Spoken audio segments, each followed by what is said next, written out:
Hello viewers, আসসালামু আলাইকুম। আপনি কি জানেন আপনার ফেসবুক, গুগল এবং কি টেলিগ্রাম অ্যাকাউন্টের পাসওয়ার্ড হয়তো এখন ডার্ক ওয়েবে ঘুরছে? হ্যাঁ, ঠিকই শুনেছেন। ফাঁস হয়েছে প্রায় 16 বিলিয়নেরও বেশি পাসওয়ার্ড। ভয় পাচ্ছেন?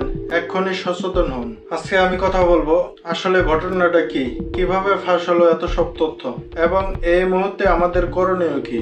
সাইবার নিরাপদ গবেষকরা সাম্প্রতিক এমন এক ডাটাবেস খুঁজে পেয়েছে যেখানে অ্যাপেল, গুগল, ফেসবুক, গিটহাব এমনকি সরকারি ওয়েবসাইটেরও পাসওয়ার্ড রয়েছে।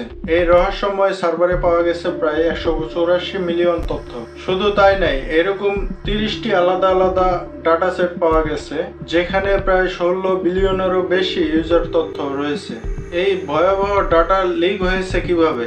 এই ভয়াবহ ডাটা লিক হয়েছে ইনফোস্টিলার নামক এক ধরনের মালওয়্যারের মাধ্যমে। এটি আপনাদের ব্রাউজারে থাকা ইউজারনেম এবং পাসওয়ার্ড সব চুপচাপ কপি করে হ্যাকারদের কাছে পাঠিয়ে দেয়। আর প্রতিটা ডাটাতে থাকে ইউআরএল, ইউজারনেম এবং পাসওয়ার্ড, মানে কোথায় লগ ইন করেছেন সব।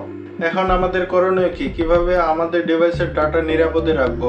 সেজন্য আপনাদেরকে আমি 5টা স্টেপ ফলো করতে বলবো। যেমন 1 নাম্বার, শক্তিশালী ও ইউনিক পাসওয়ার্ড ব্যবহার করতে হবে। নাম্বার 2, 2 ফ্যাক্টর অথেন্টিকেশন চালু করতে হবে।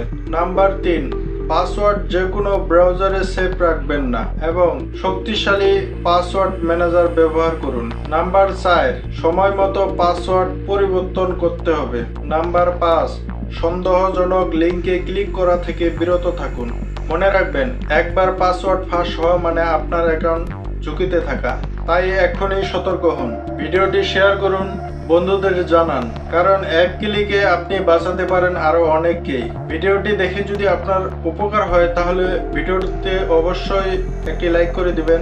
এরকম নিত্য নতুন আপডেট পেতে অবশ্যই আমার চ্যানেলটি সাবস্ক্রাইব করে দিবেন। ভিডিও এখানে শেষ করতেছি, দেখা হবে পরবর্তী ভিডিওতে।